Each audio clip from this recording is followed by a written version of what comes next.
chaîne YouTube Spiritualité. Si vous aimez cette vidéo et si vous voulez plus de vidéos, abonnez-vous en cliquant en bas à droite, mettez un pouce bleu, laissez un commentaire, partagez cette vidéo, Facebook, mail, etc.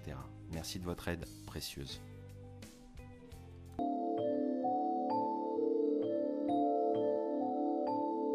Pourquoi moi? Pourquoi est-ce que j'ai vécu ça? Qu'est-ce qu'il faut que j'en fasse? Ça a été la question de presque tous les jours pendant un temps infini.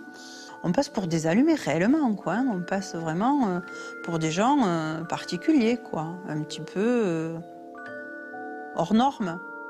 Bon, j'ai essayé d'expliquer, de montrer, etc. Puis plus j'expliquais, plus je sentais bien en fait qu'on me prenait pour un dingue. Enfin moi, ma prof, c'était la liste de médicaments qui s'allongeait. Je veux dire que le trouble engendré par cette expérience est très important. C'est-à-dire que c'est un bouleversement dans la vie. J'avais vraiment peur qu'on me prenne pour un allumé, quoi. Parce qu'à l'époque, et même encore maintenant, les médecins, enfin les purement scientifiques sont encore un peu sceptiques. C'est vrai qu'ils ont envie de nous donner des pilules pour essayer qu'on te raconte ça.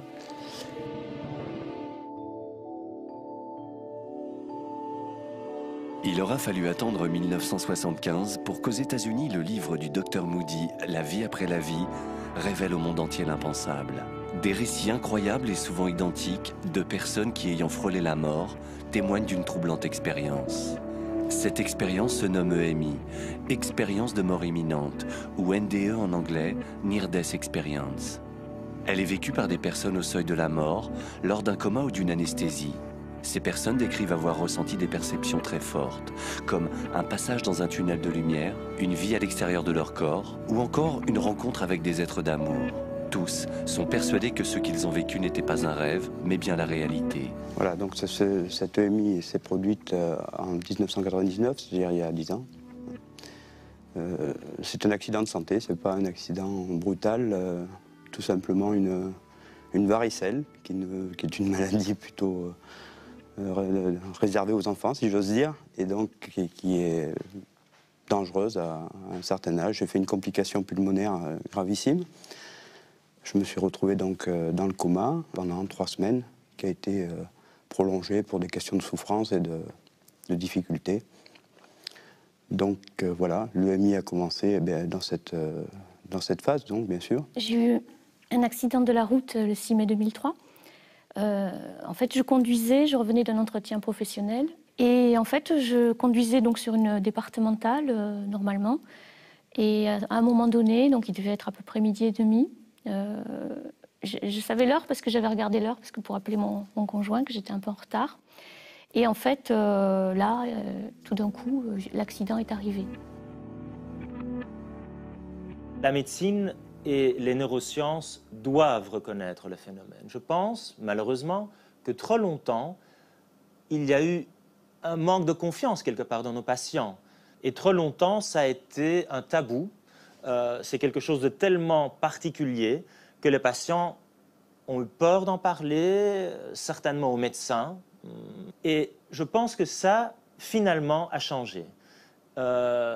Des études ont montré que le phénomène est réel, est observé partout dans le monde, peu importe la culture, que par contre, il y a des composantes culturelles qui vont déterminer plutôt le contenu de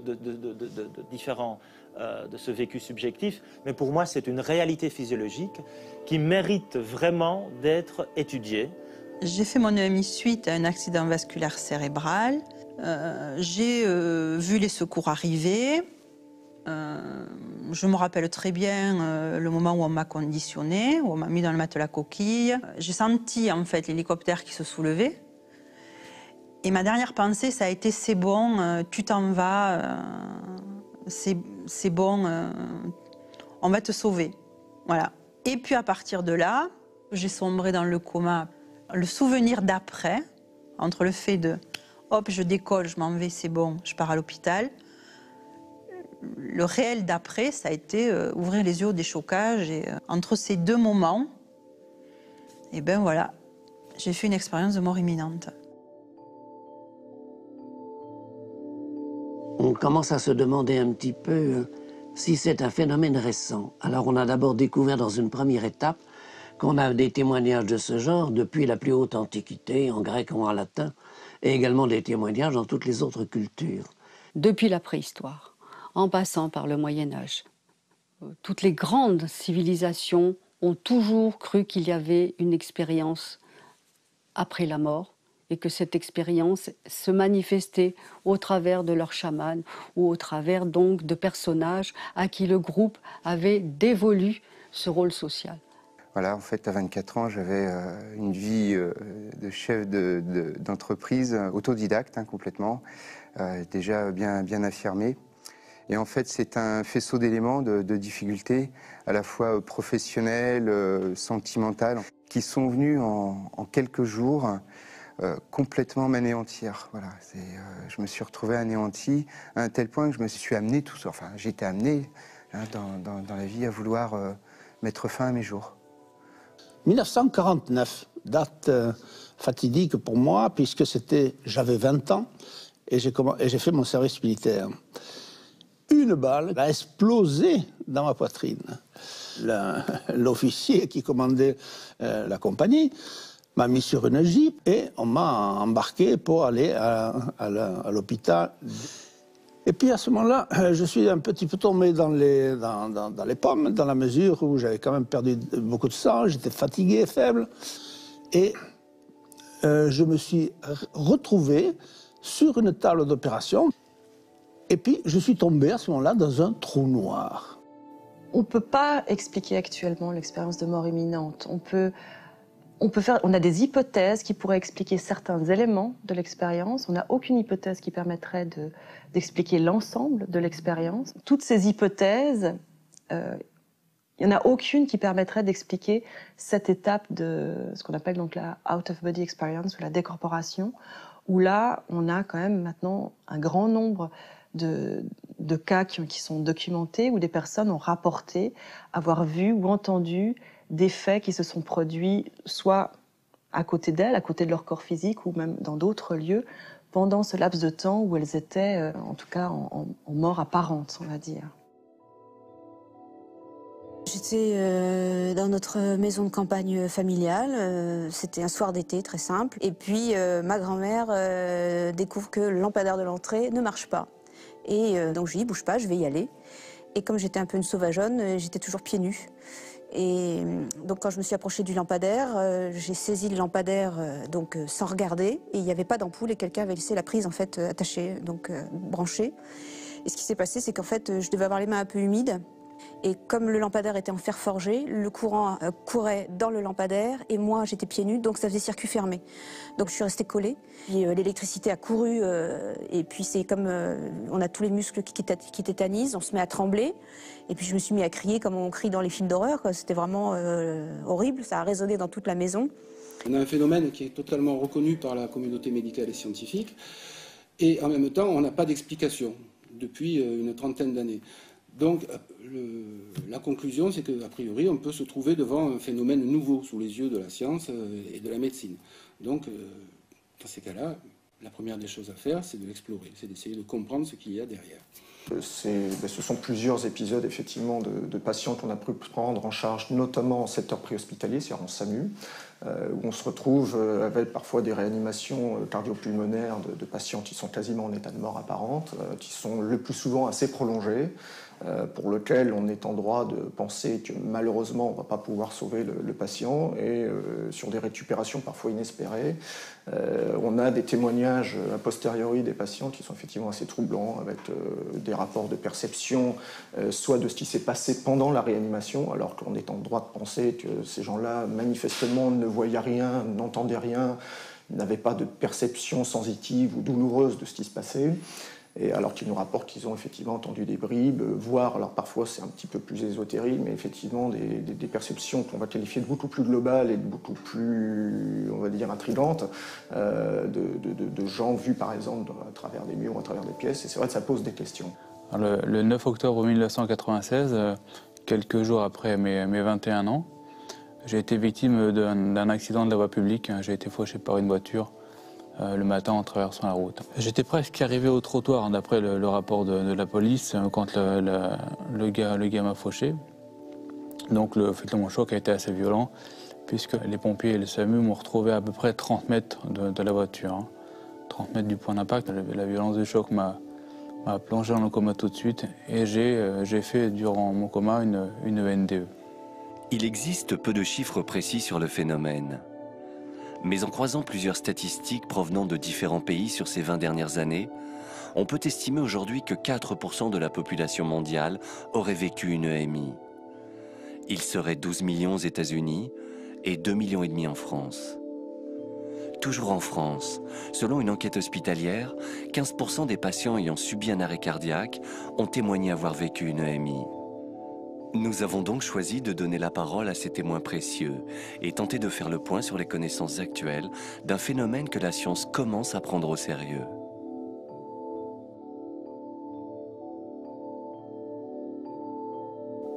Je me suis retrouvé debout dans un tunnel. Un tunnel parfaitement cylindrique. Et les parois n'étaient pas lisses, les parois étaient couvertes de pavés. De pavés comme il y a dans les rues de Vieilleville ou même dans certaines rues de Paris, il y a des rues complètement pavées, que c'est pavés lisses. Et les parois avaient l'air humides et reflétaient une lumière extrêmement blanche, extrêmement vive qui venait du fond du tunnel. C'est contradictoire, mais c'est une lumière très très blanche, très très vive, mais qui n'éblouit pas du tout. Et en plus de ça, qu'il y a une espèce... C'était une lumière qui avait l'air... Ça va paraître complètement fou, mais qui avait l'air un petit peu vivante, comme si c'était une présence. J'étais dans une lumière, dans quelque chose d'un peu vert, un peu verdâtre, une ambiance très cotonneuse, très silencieuse. Il n'y avait pas de bruit, mais alors vraiment pas du tout de bruit. Il y avait une lumière blanche, en fait c'était une ligne blanche, un blanc très luminescent, quelque chose de très intense, un blanc qui n'existe pas ici. Et en même temps, c'était pas du tout aveuglant, c'est pas du tout gênant. Je n'ai pas vu de tunnel, ni de lumière. Par contre, ce qui s'est produit est difficile à expliquer. En fait, pour dire une généralité, c'est que j'étais dans un état de perception très différent de ce qu'on connaît dans un état normal. Je veux dire, que ce soit les sens, la vue, je ne veux pas dire que j'entendais à ce moment-là, c'est beaucoup plus complexe que ça. C'est comme si j'avais été l'environnement, tout et rien en même temps, tout en gardant une part d'individualité, c'est-à-dire pas d'individualité, mais oui, j'étais encore quelqu'un, mais quelqu'un de beaucoup plus vaste. Je me suis en fait retrouvée dans une prairie verte, qui était très très jolie. En fait, c'était étonnant parce que l'herbe, elle me semblait vraiment extrêmement vivante, comme si l'herbe, elle avait une conscience, on peut dire ça comme ça. Et en fait, l'herbe était, le panorama était comme à l'envers, c'est-à-dire que le ciel était en bas et l'herbe était en haut. Donc, je me suis dit, je vais faire une roulade pour me mettre dans le bon sens, en fait. Et c'est là que j'ai vu que j'avais pas de corps. Alors, j'étais un peu surprise, mais après le mouvement de surprise, j'étais dans le bon sens.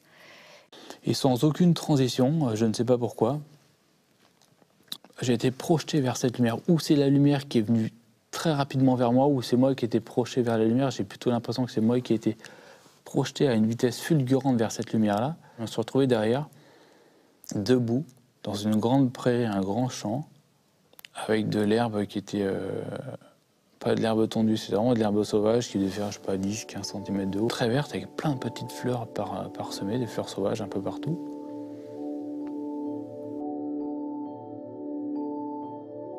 Je me suis réveillé en haut d'une pièce que je ne connaissais pas, avec où je pensais que c'était une salle d'opération, bien sûr, parce que je voyais qu'on opérait un individu sous un drap bleu. Et je me suis retrouvé surpris, étonné, bien entendu, mais nullement inquiet. Je n'étais pas inquiet du tout, c'était curieux comme état. Et puis j'étais là, en haut, ne sachant que faire, ou qu'est-ce qu'il m'arrivait, lorsque brusquement je me suis intéressé à ce que faisait le chirurgien. Et à ce moment-là, je suis arrivé à la pointe du bistouri du chirurgien en une fraction de seconde, instantanément. J'ai eu envie de le voir, plouf, je l'ai vu. Moi, tout ce dont je me souviens, en fait, ce sont, comment dire, c'est une sensation, voilà. J'ai eu une sensation de tomber. Quand j'ouvre les yeux, et ben là, voilà, c'est ça qui est incroyable, c'est que je me vois au-dessus, enfin, je suis comme si j'étais collé au plafond, je me vois au-dessus de mon corps, et puis je peux voir toute la pièce. C'est comme si, en fait, ma vue était, enfin, toute la pièce était ma vue. Je voyais vraiment, c'est plus qu'à 360 degrés, j'avais une vue sphérique. Au moment où j'ai senti le cœur qui s'est contracté, en fait, dans un coup vraiment ultime, et donc c'est comme si j'avais lâché prise. Et donc je me suis retrouvée à très peu de distance de mon corps d'abord. Donc je le voyais trembler, je voyais ma grand-mère qui courait autour pour essayer de débrancher, de trouver une solution. Et moi j'ai tout de suite eu une sensation de paix intérieure, mais alors tout de suite, et de détachement par rapport au corps. Ça, je m'en fichais complètement, d'ailleurs ça m'appartenait pas en fait. J'ai noté une chose tout de suite, c'est que j'ai découvert que je pouvais voir à 360 degrés.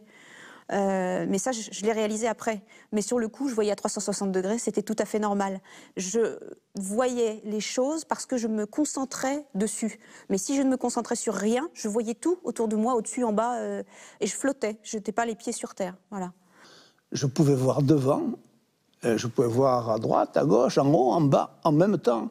Je voyais à 360 degrés. Tout était tellement agréable, je peux dire agréable, que rien ne m'étonnait, ne m'effrayait, j'étais bien.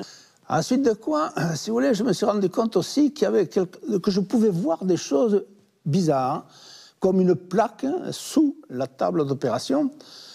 Et disons que cette plaque, c'était une plaque de 18 cm, arrondie, avec marqué « Armes et cycle de Saint-Étienne », une plaque verte avec des lettres blanches. Et ça, c'est la chose qui est le plus important, car, si vous voulez, je pense que scientifiquement, je suis un des rares, alors que le médecin, homme scientifique, a pu vérifier tout ce que j'ai dit. Quand j'ai été un peu mieux, je lui ai dit « Mais docteur, je sais que sous votre table d'opération, il y a une plaque que j'ai vue, marquée Armes et cycle de Saint-Étienne. » Ben, il m'a dit, tu fabules, il y a des années que je me sers de cette table. D'ailleurs, il y a un molleton, donc tu ne pouvais pas le voir. Et puis, pour plus de simplicité, je vais aller voir. Donc, il est parti, il est revenu, 10 minutes plus tard, blanc comme un linge, en me disant, elle y est. Donc, si vous voulez, ça ne faisait que confirmer que tout ce que j'avais vu, c'était la réalité. Il suffisait que je pense à quelqu'un pour être en prise directe avec cette personne. C'est-à-dire, je pouvais entendre des communications téléphoniques, entendre des conversations qui n'étaient pas sur les lieux, puisque les personnes n'étaient pas là. Et capter tout un tas de choses qu'on ne capte pas, effectivement, dans des périodes de vie normales. Pour en être vraiment persuadé, c'est simplement qu'en sortie de mon coma, j'ai décrit au chef des urgences une scène où il était présent avec 2 collaborateurs et une infirmière. Et j'ai pu retraduire toute leur conversation à ce moment-là, pensant que je l'avais réellement vécu et vu, entendu avec les sens habituels. Or, il était un petit peu étonné, d'ailleurs un petit peu réfractaire à ce sujet, puisqu'il a été un petit peu goguenard sur le moment en me disant « Vous avez vu la lumière, vous aussi ?» Je dis « Non, mais par contre, je peux vous donner des détails sur les examens que vous m'avez faits. » Ils étaient très étonnés de la précision de ce que j'ai pu raconter, c'est-à-dire les dialogues, c'était fais voir la vésicule, ah ouais, c'est de la boue, hein, c'est de la boue cette vésicule. Amène sur le foie, oh là, ce foie il est énorme quoi, il est énorme, c'est qu'un édème ce type, hein, c'est qu'un édème. Et puis l'autre qui dit, amène sur le cœur pour voir, là, fais voir le ventricule, t'as vu la taille du cœur, le ventricule, c'est énorme, c'est énorme. Et il y en a un qui a répondu, c'est peut-être parce qu'il a un gros cœur qu'il est encore vivant. Voilà, et ça, je pense que c'est des dialogues, s'ils avaient eu le moindre doute sur mon état, je crois qu'ils se seraient un petit peu censurés parce que, à ma place, effectivement, pour moi, j'ai senti que c'était foutu, quoi. Et là, en un claquement de doigts, mais plus court qu'un claquement de doigts, je me suis retrouvé, je sais pas, comme je suis changé d'état, je me suis retrouvé dans ce que j'appelle le néant infini parfait. Je me suis retrouvé dans le noir, le vide, j'ai envie de dire le rien, mais oui, rien, c'était rien. Et là, j'ai vu un petit point blanc. Mais un petit point blanc, mais j'aurais presque pu m'en fiche, ne même pas m'en rendre compte qu'il y avait ce petit point blanc. Et le fait d'avoir mon attention captée, attirée par ce point blanc, je ne sais pas si c'est moi qui ai été vers ce point blanc ou si c'est ce point blanc qui est venu vers moi, mais comme ça, instantanément, je me suis retrouvé dans une lumière. Je suis voyagé dans l'hôpital, j'ai vu des dortoirs, la salle des infirmières, enfin, etc. Et je suis revenu à ce moment-là, à nouveau, dans la salle d'opération. Et à ce moment-là, j'étais pas aspiré, mais attiré. J'ai été attiré vers le fond de la salle et je suis passé au-dessus de la personne qu'on était en train de charcuter. Je me rappelle être passé au-dessus de ses pieds, être redescendu et remonter légèrement dans un tunnel, une espèce de tunnel. C'était nuageux, grumeleux, et je suis monté dans ce tunnel. Et je me suis retrouvé dans un espace très noir, mais un noir vraiment noir. Ouais. Je me rappelle en détail, hein, même 13 ans après, les premiers êtres vivants que j'ai vus, c'était un lapin. Un lapin qui est arrivé par l'arrière, qui m'a doublé par la gauche. Un lapin blanc. Et quand il a été devant moi, il s'est retourné, il s'est redressé sur ses pattes, il m'a regardé. Et puis il est reparti. Et il s'est dirigé vers cette grande butte qu'il y avait au fond.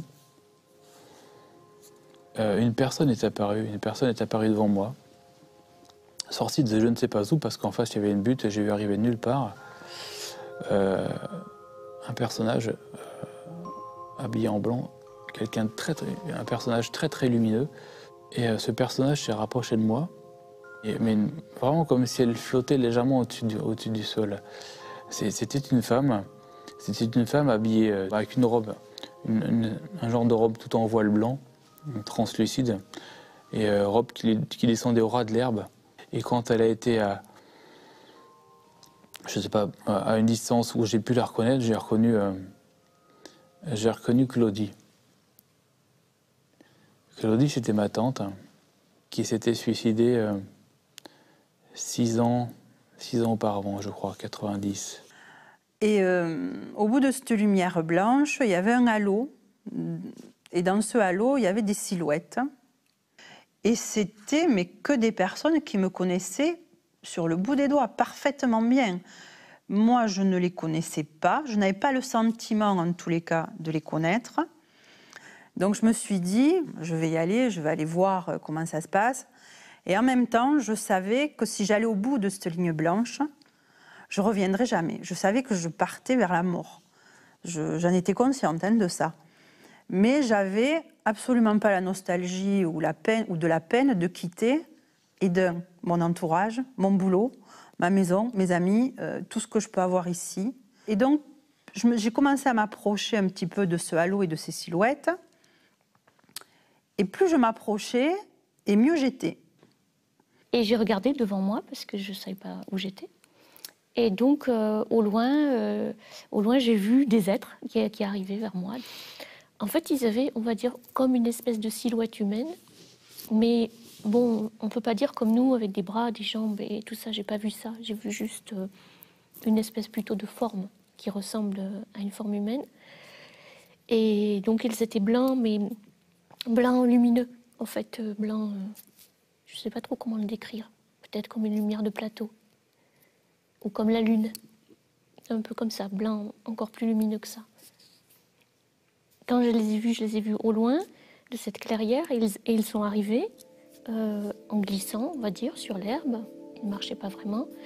Et là, donc, ils étaient sur 2 files. Une file devant les petits, une file derrière les grands. Et en fait, ils sont arrivés, et là, c'était l'amour total, l'amour absolu. Ce qu'on peut-être on appelle l'amour inconditionnel sur Terre.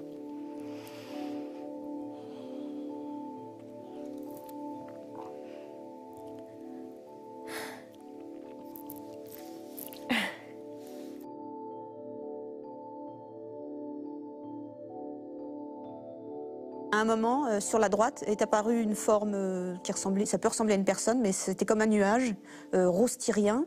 Et c'était plus grand que moi et ça dégageait beaucoup d'amour. Un amour inconditionnel extraordinaire. Moi, j'étais en paix. Alors ça, c'était génial. Plus de stress, plus d'angoisse, plus de peur, plus rien, plus de colère, rien. Juste un état de bien-être absolu. Et l'être de lumière m'a dit « regarde ». Et en fait, il ne dit pas avec des mots, il me l'envoie en pensée. C'est-à-dire c'est la transmission de pensée et ces mots résonnent en moi. Et un écran est apparu. C'était un écran rectangulaire. Aujourd'hui, à l'époque, les écrans plasma n'existaient pas, mais ça pourrait être l'équivalent. Sauf qu'il n'y avait pas de cadre. C'était un peu nuageux autour. Et puis, c'était d'abord blanc. Et puis après, j'ai vu 14 années de ma vie défiler. L'être de lumière ne me jugeait pas du tout. C'est-à-dire que c'est moi qui ai jugé mes actes. Et j'étais déçue, en fait, par ce que j'ai fait. J'étais déçue par mon avarice d'amour, mon avarice de communiquer ce que je ressentais de bon. Et l'être de lumière m'a dit « Bon, alors, est-ce que tu es prête à partir? Est-ce que c'est bon, c'est OK ?» Moi, je regardais l'écran, je disais « Bon, oui, 14 ans, je suis un peu jeune pour mourir, mais bon, si c'est le moment, allez, j'y vais. » Et j'ai dit « Ok, d'accord. » Et bien, j'y allais tranquille, moi, je n'avais pas de problème. Pour moi, finalement, la situation s'était calée, tout était bon. Et donc, au moment où j'ai dit « Ok », il y a un truc étonnant qui s'est passé. J'ai eu la sensation que ma tête s'ouvrait, en fait, et qu'il y avait une espèce de douche qui m'est tombée, mais d'un coup, boum. Et il y a eu des milliers d'informations. Et en fait, moi, je dirais, c'était comme mon dossier d'âme, enfin, ma bande d'archives d'âme, en fait. Alors, c'est très difficile à expliquer, mais c'est-à-dire que d'un coup, je me suis souvenue des vies antérieures, pourquoi j'étais venue là, c'était quoi le but de la vie, qu'est-ce qui était vraiment important, et puis surtout une reconnexion à quelque chose qui n'a pas de nom, qui n'a pas de... simplement l'amour absolu, l'amour inconditionnel qui vous emplit complètement et vous êtes dans un bien-être absolu. Et au bout d'un certain temps, j'ai vu au fond de cette noirceur une espèce de lueur qui s'est dégagée.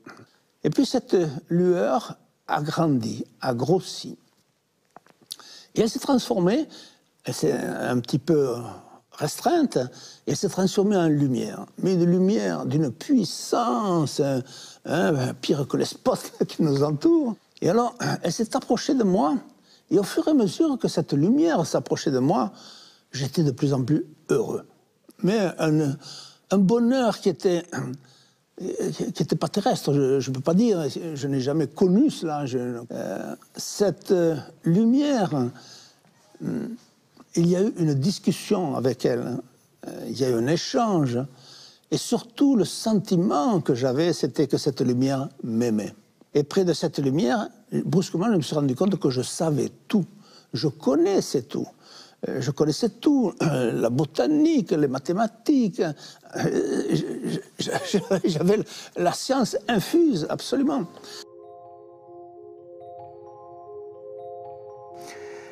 J'étais, tout en étant moi, j'étais cette lumière. Et pourtant, cette lumière était distincte, mais on ne faisait qu'un. C'est la sensation, le sentiment d'amour, encore le sentiment d'amour, c'est piètre, c'est réducteur. Et je baignais, mais littéralement, dans un bain d'amour. C'était très léger, j'étais très doux, c'était très doux. Et comme une sensation de dilatation, d'osmose, de symbiose parfaite. Sans être réducteur, mais c'est tellement puissant, c'est tellement beau. Moi, j'appelle ça l'amour de Dieu, mais c'est absolument pas par dogmatisme ou par religiosité. Et donc, en fait, cette lumière m'a demandé, écoute, puisque tu es là, qu'est-ce que tu as à dire, qu'est-ce que tu as à montrer, quoi, voilà. Et là, j'ai revu plein de scènes de ma vie, quoi. Alors, c'est pas chronologique. Et surtout, ce qu'il y a, c'est que quand j'ai revu ces scènes-là, c'est pareil, c'est très curieux à décrire parce que j'étais l'ensemble de la scène. J'étais le paysage, les choses, j'étais aussi toutes les personnes qui y étaient, et moi incluse dedans, et en même temps, comme un tiers détaché de tout ça, qui observait tout ça. Je me rends compte qu'en fait, ça n'a rien d'extraordinaire, c'est des scènes de vie, de ma vie, des moments de scènes de ma vie de tous les jours. Un soir, bon, je rentrais, tout ça, et j'ai fait couler un bain pour ma conjointe, et ça n'a rien d'extraordinaire hein, de faire couler un bain pour ma conjointe. Et pourtant, on m'a montré tout ce qu'il y avait comme énergie, comme amour dans cet acte-là, et tout le bien, enfin tout ce que ça peut générer comme ça. Et voilà, en fait, c'est plein de petites scènes, excusez-moi, c'est plein de petites scènes comme ça de ma vie. Dans le sens où je veux dire que je l'ai feuilleté, c'est-à-dire que j'ai été en avant dans le livre, sans le vouloir, c'est-à-dire qu'ils se sont présentés des scènes de ce livre, d'un livre, le livre de sa vie, qui n'avait pas eu lieu avant l'EMI, donc qui était à venir. Sur le moment, je ne les avais pas perçus comme des scènes à venir. Je les avais perçus simplement comme des scènes fortes, où j'étais spectateur, voire un peu acteur. La première scène, quand elle s'est vraiment produite, j'ai compris que c'est bien de ton avenir qu'il s'agissait. Donc, certaines scènes, je les ai décrites à des proches, avant qu'elles ne se produisent. Et il est très difficile d'amener une preuve, d'ailleurs je ne cherche pas à en amener. C'est-à-dire que pour moi c'est clair, c'est bien ce qui s'est produit et que j'ai vu, ce que j'ai vu. Ces visions du futur, ce livre qu'on feuillette, à tout moment, il est consultable. C'est-à-dire que la notion de temps, de chronologie n'existe pas. Pour moi, elle n'existe plus. C'est-à-dire je sais que je suis contraint dans ma vie terrestre, dans mon enveloppe charnelle, de suivre, d'aller de ma naissance à ma mort. Or, dans cette expérience EMI, ces contraintes-là n'existent pas. Alors cet amour, c'est ça aussi, je pense, qui m'émeut, au-delà de l'accident, hein, parce que l'accident, c'est une chose. Mais cet amour, c'est un amour qui... On a du mal à le décrire ici, parce que c'est un amour qui n'existe pas ici, sur Terre. C'est un amour qui remplit, en fait, tout l'espace. Et qui... c'est un amour qui se dégage, en fait. Donc c'est un amour qui est là, qui est infini. C'est un peu, on pourrait dire peut-être la béatitude.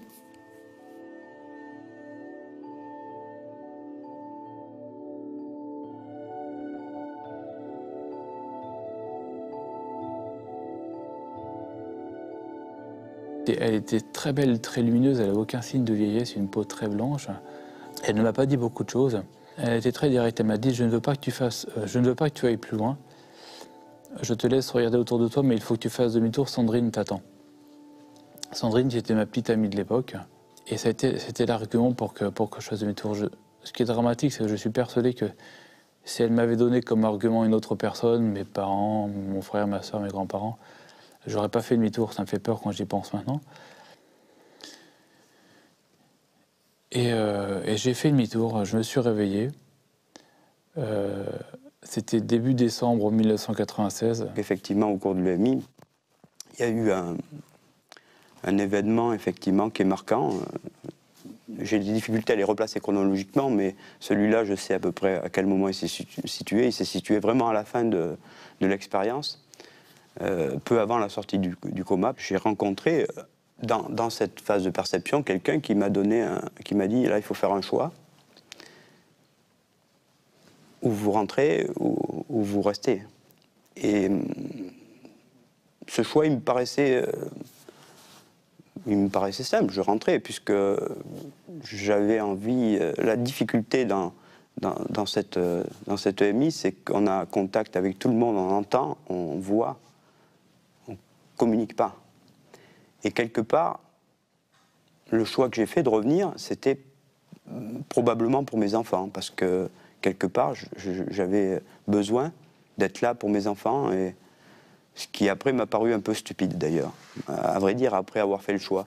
J'ai fait ce choix, mais ne comprenant pas ce qu'il impliquait, c'est-à-dire que cette transparence, cette limpidité dans laquelle j'étais, cette facilité, j'avais pas la notion à ce moment-là que j'allais rebasculer dans quelque chose de très difficile à vivre. Et ça a été très galère, hein. Le retour a été très galère, douloureux, à tous les points de vue. À un moment donné, j'ai entendu une voix, par contre ça c'était une voix féminine, qui m'a dit on ne te veut pas. Je me suis dit, ben tiens, elle est gonflée celle-là, pourquoi elle ne me veut pas? Ils ont tous l'air très heureux, très bien, mieux que moi. Tu veux t'obstiner à continuer à avancer, je vais te montrer pourquoi on ne te veut pas.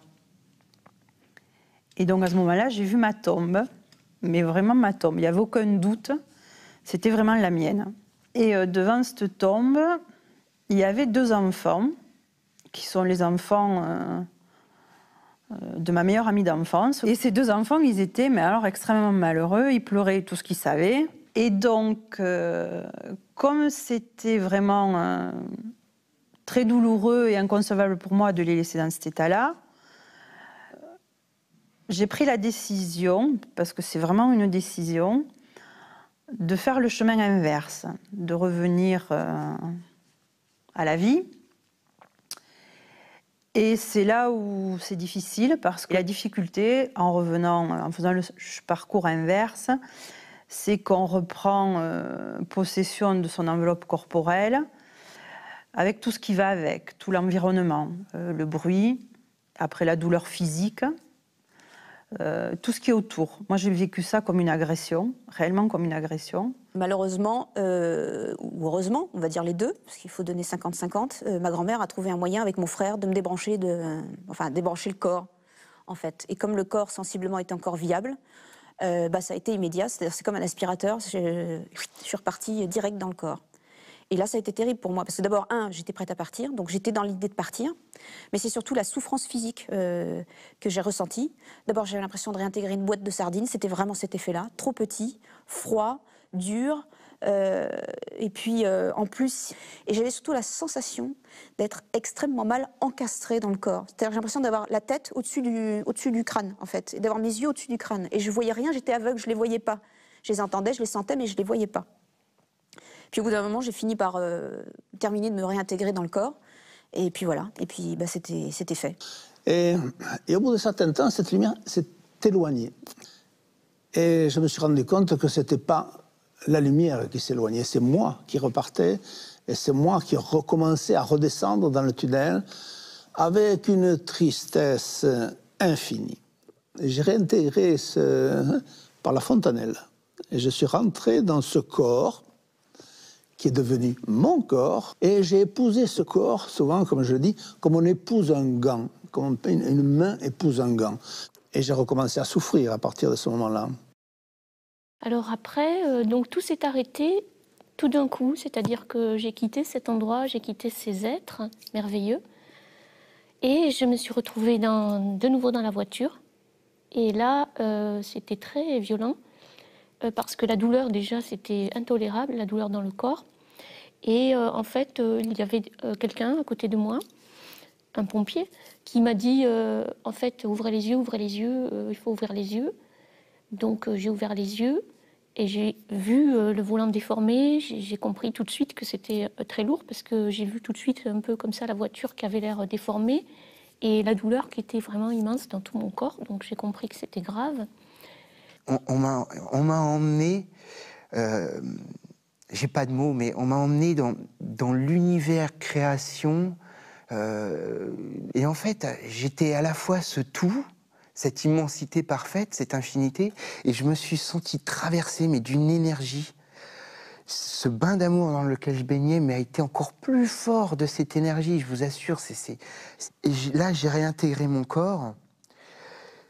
Et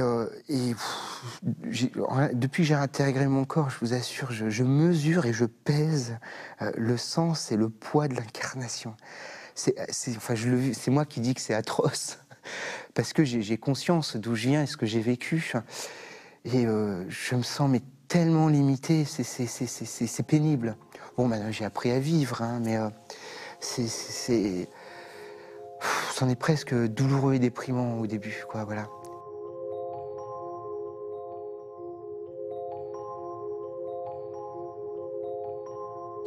Alors l'hypothèse psychologique, en fait il y en a une, en gros, c'est qu'on aurait affaire à un mécanisme de défense qui se mettrait en route au moment de l'approche de la mort, et qui serait une sorte de défense de l'ego qui mettrait en scène tout tout un scénario possible de survie pour lutter contre la terreur même que lui inspirait son propre anéantissement. Vous voyez donc un hémisphère, le tronc cérébral, et vous voyez en bleu les régions qui vont être le plus atteintes en coma. Et il est intéressant de s'arrêter devant cette région-ci, la jonction temporopariétale, où des chercheurs suisses ont trouvé par hasard, chez des patients qui avaient en fait une lésion dans le cerveau, ils ont stimulé cette région et cette patiente, c'était une femme, a raconté avoir vécu quelque chose d'extraordinaire. C'est de savoir se voir haut de la pièce, avoir eu expérience out of body, et puis on l'a fait et refait, et chaque fois c'était wow. Et je pense que c'est une étape qui arrive à faire le lien entre quelque chose de très particulier et quelque chose de très concret, matérialiste, qui est l'activité neuronale dans une partie du cerveau.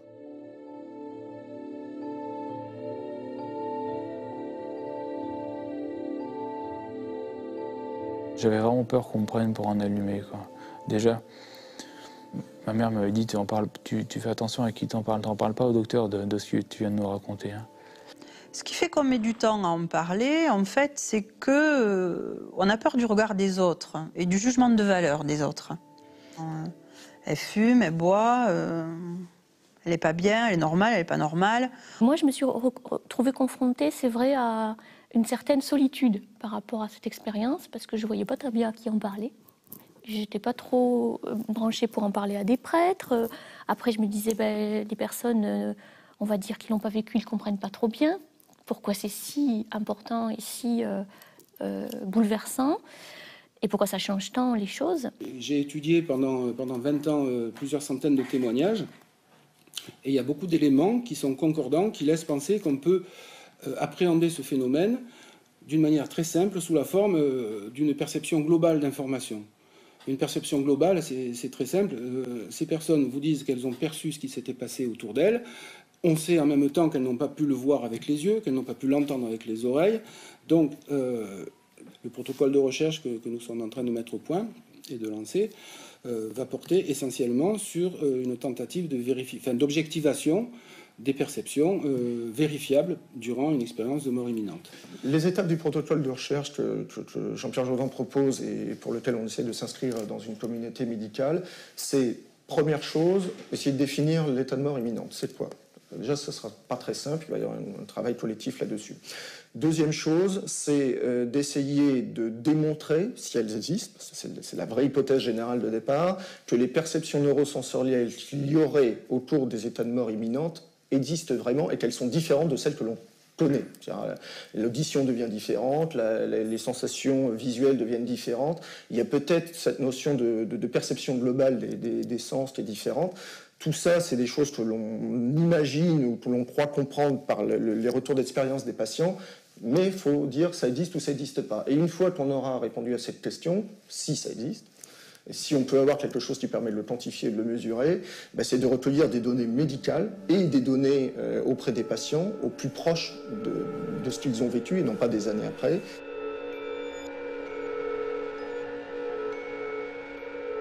Les mots sont difficiles à placer sur ce qu'on ressent dans ces moments-là, la perception que l'on a. Donc, simplement, par analogie, maintenant, je me raccroche à un bocal avec un poisson rouge. La vie normale, vous êtes le poisson rouge dans un bocal qui aurait, si on veut, un fond sans teint et on ne vous verrait pas à l'extérieur du bocal.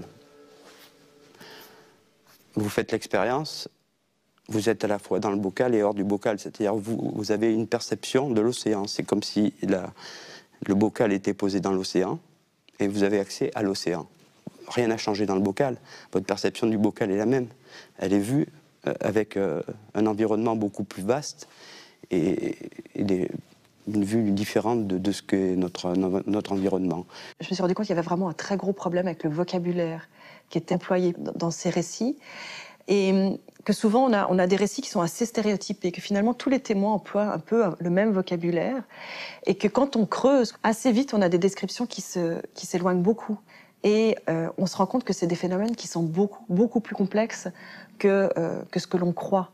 Et j'insiste beaucoup sur ce problème du vocabulaire parce que souvent ça discrédite un petit peu ces témoignages aux yeux des scientifiques. J'ai pas l'impression d'avoir vécu, d'être quelqu'un d'extraordinaire, quoi. Je veux dire, ça peut arriver à n'importe qui, hein. Je pense qu'il y a plein de gens à qui c'est arrivé qui n'en parlent pas. Si vous voulez, il y a 60 ans, et ça ne s'efface pas, à chaque fois que je vous en parle avec le même bonheur, parce que je suis à nouveau près de la lumière. Et cette lumière, si vous voulez, je pense que j'en ai ramené un petit bout avec moi, et que je l'ai toujours en moi. C'est un souvenir qui, je ne sais pas, c'est comme s'il était indestructible, oui. Il est très présent et je me rappelle exactement tout ce qui s'est passé. Il n'y a pas beaucoup de choses de toute façon.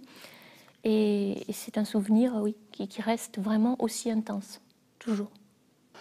Tous les sujets métaphysiques ou la philosophie qu'on a de la vie, des autres, tout ça est bouleversé, c'est-à-dire qu'il y a un changement des valeurs profonds. L'approche des autres est différente, l'approche de l'environnement est différente. Et pour ma part, il y a eu une période extrêmement difficile, l'année qui a suivi cette expérience. J'ai tout changé, je veux dire, j'ai divorcé pratiquement dans les 2 ans qui ont suivi l'expérience parce qu'il y avait une incompréhension totale des changements qui s'étaient opérés chez moi.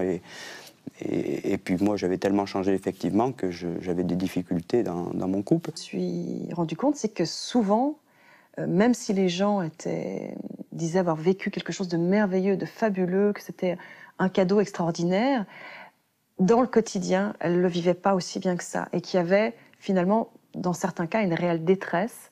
Et parfois même, on pouvait parler de traumatisme dans la mesure où il y avait vraiment un avant et un après. Et un avant et un après la NDE, et que cette transition allait être plus ou moins bien vécue selon, on va dire, le profil psychologique et la personnalité de la personne. Les valeurs ont changé, c'est-à-dire que j'étais plus intéressée tellement par la matérialité. J'étais plus trop intéressée non plus par gagner de l'argent. Et donc c'était assez déstructurant, un peu pour moi déjà, puisque c'est comme si toute ma personnalité changeait. Déjà, c'est pas très évident dans le rapport à soi-même. Depuis, ça fait 13 ans maintenant. Ça fera 13 ans au mois d'octobre. La vie a quand même une autre saveur. La vie a complètement changé. On ne ressort pas indemne d'un événement comme ça. J'ai non seulement pas envie de mourir, mais j'ai envie de profiter de la vie au maximum, ouais, vraiment. Et je vis ma vie avec responsabilité. C'est-à-dire que j'ai un grand sens profond de mes actes. Mes actes ont des conséquences. C'est très important. Il faut que je fasse extrêmement attention à tout ce que je fais. C'est très important. Et le premier des commandements, dire qu'on aime, le montrer, et même si c'est des affections à des niveaux et des forces différentes, peu importe. Se marrer, faire une blague, même une mauvaise blague, mais offrir 5 minutes, 3 grammes de bonheur à quelqu'un, moi j'ai conscience que quand j'offre 3 grammes de bonheur à quelqu'un, la personne va rentrer chez elle, va avoir reçu 3 grammes de bonheur, qui peut-être elle va le passer à la personne chez elle, qui elle-même va le recevoir, etc. etc. Et c'est comme un jeu de domino. Je pourrais dire quelque part que je suis rescapée de quelque chose de sublime, d'extraordinaire, d'inimaginable. Forcément, ma vision est directement spirituelle, religieuse, mystique même. Il est évident qu'il y a le point de vue des médecins. Mais je dirais le médecin, les neurologues, psychiatres, tout ce que vous voulez, s'arrêtent forcément à la décomposition du corps. Je pense que finalement, toutes ces expériences aux frontières de la mort ou de mort provisoire sont déjà un passage vers une autre dimension, celle où se trouve Dieu. Et puis alors on se tourne aussi vers les mystiques, bien entendu, chrétiens ou non chrétiens. Et alors là, on en trouve toute une série qui ont fait effectivement des expériences très semblables à celle-ci. Donc là, ce phénomène de la sortie du corps, on a quelques récits très précis. Je pense à Anne-Marie Lindmeier au XVIIIe siècle à Munich. Elle va même demander au Christ de ralentir le processus pour qu'elle puisse mieux l'observer et le décrire à son confesseur. Et puis, ce qui est remarquable chez les mystiques, c'est qu'ils ne vont pas s'attarder dans les étapes intermédiaires. Ils sont vraiment directement appelés à faire une expérience de Dieu. Donc là, ils foncent au niveau le plus élevé de ceux qui ont fait ces expériences aux frontières de la mort, vraiment le niveau au terme tout à fait de la fusion en Dieu, de la fusion dans la lumière. Je pense que c'est l'histoire de la science, qu'une partie de notre pensée magique est remplacée par la pensée rationnelle scientifique. On a eu l'exemple avec le rêve, qui pendant très longtemps est resté, je dirais, le domaine, comme la conscience au terme large, de la philosophie.